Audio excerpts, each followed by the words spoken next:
नमस्कार दोस्तों, आप देख रहे हैं एच स्टडीज़ और इस वीडियो में आपके लिए 2 जनवरी 2025 का करंट अफेयर लेकर आ गए हैं। करंट अफेयर के साथ साथ स्ट्रेटेजी के और रिलेटेड करंट अफेयर्स का रिवीजन करते हुए चलेंगे। अगर आप इस चैनल पर पहली बार आए हो तो चैनल को सब्सक्राइब कर लीजिएगा। वीडियो अच्छी लगे तो वीडियो लाइक करके ज़रूर जाइएगा। लास्ट में आपके लिए क्विज़ रखा है, उस क्विज़ को ज़रूर सॉल्व कीजिएगा। चलिए बात करते हैं लास्ट डे के क्विज़ की। लास्ट डे आपसे क्वेश्चन पूछा गया था, who was recently honoured with the membership of Melbourne cricket club. तो हाल ही में मेलबर्न क्रिकेट क्लब की सदस्यता से किसे सम्मानित किया गया। तो आप सभी ने आंसर सचिन तेंदुलकर दिया था और सचिन तेंदुलकर ही सही आंसर है। आज के पहले क्वेश्चन की बात करें। पहला क्वेश्चन है, with whom has the Indian defence ministry signed a deal for the manufacture of air independent propulsion plugs। तो भारतीय रक्षा मंत्रालय ने एयर इंडिपेंडेंट प्रोपल्शन प्लग के निर्माण के लिए किसके साथ समझौते पर हस्ताक्षर किया है। तो ये Mazagon dock ship builders limited के साथ यहाँ पर इंडियन डिफेंस मिनिस्ट्री का साइन अप हुआ है, जिससे कि एयर इंडिपेंडेंट प्रोपल्शन प्लग को यहाँ पर मैन्युफैक्चर किया जा सके। ये डील लगभग 2,800 करोड़ रुपए की हुई है और इससे इंडियन डिफेंस मिनिस्ट्री जो इंडियन नेवी सबमराइन है, इसकी कैपेबिलिटी को बढ़ाने में मदद होगी। अगला क्वेश्चन, अब डिफेंस से रिलेटेड जो क्वेश्चंस बने हैं उनको रिवाइज करते हैं। पहला क्वेश्चन पढ़ लिया। दूसरा 18वें नंबर का एक एक्सरसाइज हुई है, सूर्य किरण नामक एक्सरसाइज। ये इंडिया और नेपाल के बीच में एक्सरसाइज हुई है। इंडिया और श्रीलंका के बीच में शिलनेक्स नाम की एक्सरसाइज ये अभी रिसेंटली में ऑर्गेनाइज हुई। विशाखापट्टनम के आसपास इसको ऑर्गेनाइज कराया गया। इंडिया, फ्रांस और यूनाइटेड अरब एमिरेट्स के बीच में एक्सरसाइज डेजर्ट नाइट जो कि अरेबिक सी में ऑर्गेनाइज हुई है। इंडिया और मलेशिया के बीच में हरिवाऊ नामक एक्सरसाइज हुई है। और बाइलेटरल एक्सरसाइज अग्नि वॉरियर 2024 ये इंडिया और सिंगापुर के बीच में ऑर्गेनाइज हुई है।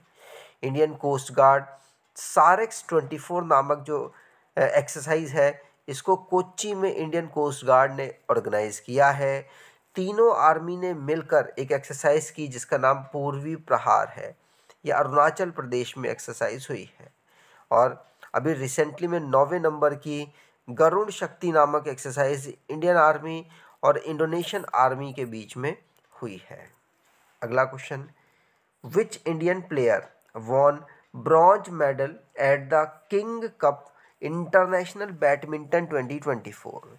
तो किंग कप इंटरनेशनल बैडमिंटन 2024 में किस भारतीय खिलाड़ी ने कांस्य पदक जीता है। तो ये भारतीय खिलाड़ी लक्ष्य सेन है जिन्होंने कांस्य पदक यहाँ पर जीता है। इनको फ्रांस के जो प्लेयर है अलेक्स लीनियर के हार के बाद इनको यहाँ पर bronze medal king Cup international badminton में प्राप्त हुआ है। ध्यान रखिएगा, पूछा जा सकता है। लक्ष्य सेन बैडमिंटन से जुड़े हुए खिलाड़ी हैं। अब स्पोर्ट्स से रिलेटेड जो करंट अफेयर्स बने हैं उनको रिवाइज करते हैं। पहला क्वेश्चन पढ़ लिया। दूसरा, हरियाणा स्टीलर्स ये पहली बार प्रो कबड्डी लीग को यहाँ पर जीते हैं पटना पायरेट्स को हराकर। इंडिया का 18 साल के एक वेटलिफ्टर है मार्टिना देवी मैबाम, ये सिल्वर मेडल जीती हैं Asian youth and junior weightlifting championship में। India para athletics world championship 2025 को होस्ट कर रहा है और इसे दिल्ली में होस्ट करेगा। ये इंडियन की वुमेन जूनियर हॉकी टीम ने 10th women hockey junior Asia cup में चाइना को हराकर जीत दर्ज की।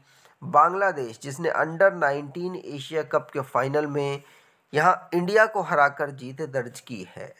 अगर आप कोई ई बुक परचेज़ करना चाहते हैं तो डिस्क्रिप्शन बॉक्स में लिंक है, वहाँ से ई बुक परचेज़ कर सकते हैं। आपके लिए 2024 के करंट अफेयर्स की ई बुक भी अवेलेबल कराई है। अगर आप उसको परचेज करना चाहें तो डिस्क्रिप्शन बॉक्स से जरूर चेक कीजिएगा। अगला, Kamya Karthikeyan climbed the peak of which mountain to complete the 7 summit challenge. तो काम्या कार्तिकेयन ने 7 समिट चैलेंज पूरा करने के लिए किस पर्वत की चोटी पर चढ़ाई की है? तो ये माउंट विंसन में यहाँ पर चढ़ाई करके इन्होंने अभी रिसेंटली में 7 समिट चैलेंज को पूरा किया है। ध्यान रखिएगा, काम्या कार्तिकेयन ये 17 साल की एक स्टूडेंट है, नेवी चिल्ड्रन स्कूल मुंबई में पढ़ती हैं और अभी इन्होंने माउंट विंसन जो कि अंटार्कटिका की सबसे ऊंची चोटी है उसको यहाँ पर चढ़ने के बाद इन्होंने अपना एक 7 समिट चैलेंज को कंप्लीट किया है। अगला, where will the world audio visual entertainment summit 2025 be held. तो विश्व ऑडियो विजुअल मनोरंजन समिट शिखर सम्मेलन 2025 कहाँ आयोजित किया गया? तो विश्व ऑडियो विजुअल मनोरंजन शिखर सम्मेलन इसको अभी रिसेंटली 2024 में ऑर्गेनाइज कराया गया नई दिल्ली में। सेकंड ऑप्शन बिल्कुल सही, नई दिल्ली में भारत मंडपम में इसे ऑर्गेनाइज कराया जाएगा। डिसाइड हो चुका है, ये फरवरी के मंथ में इसको ऑर्गेनाइज किया जाएगा, world audio visual entertainment summit. ध्यान रखिएगा। अगला question, ISRO's SpaDeX mission is to demonstrate which technology. तो इसरो का जो स्पेडेक्स मिशन है ये किस तकनीक का प्रदर्शन करता है? तो जो स्पेडेक्स मिशन है ये डॉकिंग और अनडॉकिंग को, यहाँ पर जो सैटेलाइट्स की डॉकिंग और अनडॉकिंग होती है, मतलब एक सैटेलाइट मान लीजिए ये है, दूसरी सैटेलाइट मान लीजिए ये है, इन दोनों को, ये 2 सैटेलाइट हैं, इनको जोड़ेगा और साथ साथ अनडॉक करेगा, मतलब हटाएगा भी। इस टेक्नोलॉजी को यहाँ पर, इस मिशन को सक्सेसफुली भारत की जो इसरो है उसने अभी यहाँ पर एक सक्सेसफुल कर लिया है और भारत ऐसा करने वाला, इस टेक्नोलॉजी को टेस्ट करने वाला 4th कंट्री बन चुका है। ये ऑलरेडी रशिया, जापान और साथ साथ अमेरिका के पास है और अब ये भारत है जिसके पास ये टेक्नोलॉजी अवेलेबल हो गई है। अगला, which country has recently launch the CR450 prototype the world's fastest high speed train. तो हाल ही में किस देश ने दुनिया की सबसे तेज high speed train CR450 prototype launch किया है? तो CR450 प्रोटोटाइप ये चाइना के द्वारा अभी लॉन्च किया गया है, सबसे तेज हाई स्पीड ट्रेन है। अगर इसकी स्पीड की बात करें तो ये 450 किलोमीटर पर आवर की स्पीड से चल सकती है और कमर्शियल ट्रेन इसकी 400 किलोमीटर की स्पीड से चल सकती है। वर्ल्ड की फास्टेस्ट हाई स्पीड ट्रेन है जिसको चाइना ने अभी अनवील किया है। अगला, इन 2024 what was India's global rank in terms of foreign exchange reserves. 2024 में विदेशी मुद्रा भंडार के मामले में भारत की वैश्विक रैंक क्या होगी? तो भारत की विदेशी मुद्रा भंडार के अनुसार भारत की रैंक होगी 4th। पहले पोजीशन पर कौन है? तो पहले पोजीशन पर चाइना है और भारत की रैंक यहाँ पर 4th है। ध्यान रखिएगा, 2024 में इंडियन फॉरेन एक्सचेंज रिजर्व यहाँ पर लगभग 700 बिलियन US$ पहुँच चुका है और ये दुनिया में बात करें तो ये 4th लार्जेस्ट है। ध्यान रखिएगा, और चाइना फर्स्ट पर है। अगला, what is the new deadline for विवाद से विश्वास स्कीम।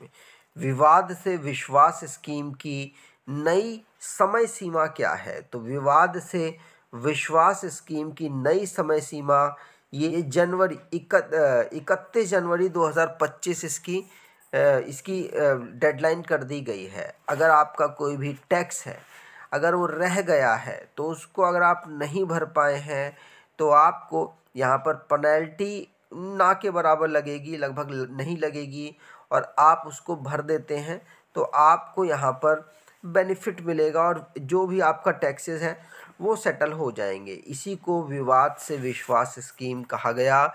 इसको इसकी डेट एक्सटेंड करके अब 31, पहले कितनी थी 31 दिसंबर, अब 31 जनवरी 2025 कर दी गई है। अगला, Pobitora wildlife sanctuary is located in which state? Pobitora वन्यजीव अभयारण्य किस राज्य में स्थित है? तो पोबितोरा वन्यजीव अभयारण्य ये असम में अवेलेबल है। चर्चाओं में क्यों रहा? चर्चाओं में इसलिए रहा है क्योंकि यहाँ पर anti depredation squad Pobitora wildlife sanctuary में इंट्रोड्यूस किया गया है, इसीलिए चर्चाओं में रहा है। ये ईस्ट गुवाहाटी में अवेलेबल है। ये वाइल्ड लाइफ सेंचुरी 1998 में इसको फॉर्म किया गया था। ठीक, असम की बात करें तो कैपिटल इसकी दिसपुर है। हेमंता बिश्वा शर्मा यहाँ के चीफ मिनिस्टर, लक्ष्मण आचार्य यहाँ के गवर्नर हैं। अगला, which institute has developed needle free shock syringes for painless injection? तो किस संस्थान ने दर्द रहित इंजेक्शन के लिए सुई रहित शॉक सिरिंज विकसित की है? तो सुई रहित शॉक सिरिंज ये आईआईटी बॉम्बे के द्वारा विकसित की गई है। थर्ड ऑप्शन बिल्कुल सही। आईआईटी बॉम्बे ने shockwave based needle free syringes जो कि पेनलेस होगी और ड्रग को डिलीवर कर देगी और स्किन को भी कम डैमेज करेगी, जो इन्फेक्शन का रिस्क है वो कम करेगी, उस प्रकार का एक इंजेक्शन डेवलप किया गया है। अब लास्ट डे के करंट अफेयर्स को रिवाइज करें तो pro kabaddi league Haryana stealers के द्वारा इसे इस बार जीत लिया गया। सचिन तेंदुलकर को मेलबर्न क्रिकेट क्लब के मेंबरशिप के रूप में ऑनर किया गया है। केरला की टीम ने senior national men's handball title को जीत लिया है। जिमी कार्टर ये फॉर्मर प्रेसिडेंट थे यूएसए की, जो अभी हाल ही में जिनका निधन हो गया। और Arshdeep Singh ICC cricketer of the year के लिए नॉमिनेट हुए हैं। Koneru Humpy women world rapid chess championship title को जीते हैं। Pakistan largest nuclear power plant Chashma nuclear power plant unit 5 को डेवलप कर रहा है। अरुणाचल प्रदेश में upper Siang hydro power project को अभी रिसेंटली में अरुणाचल प्रदेश में अवेलेबल है। भारत इसको डेवलप कर रहा है। राखीगढ़ी में आर्कियोलॉजिस्ट ने 5000 पुरानी वाटर मैनेजमेंट सिस्टम को हड़प्पन साइट में डिस्कवर किया है। नेपाल 18वीं एलिफेंट एंड टूरिज्म फेस्टिवल को होस्ट कर रहा है। अब आज की क्विज की बात करें तो Kamya Karthikeyan climbed the peak of which mountain to complete the 7 summit challenge? तो काम्या कार्तिकेयन ने 7 समिट चैलेंज पूरा करने के लिए किस पर्वत चोटी पर चढ़ाई की है? कमेंट बॉक्स में डिटेल में आंसर दीजिएगा। अगर आपको ये वीडियो अच्छी लगी है तो आपसे अनुरोध करूँगा वीडियो को लाइक कर दीजिएगा, चैनल को सब्सक्राइब कर लीजिएगा और अपने कुछ दोस्तों तक वीडियो को शेयर ज़रूर कीजिएगा। धन्यवाद।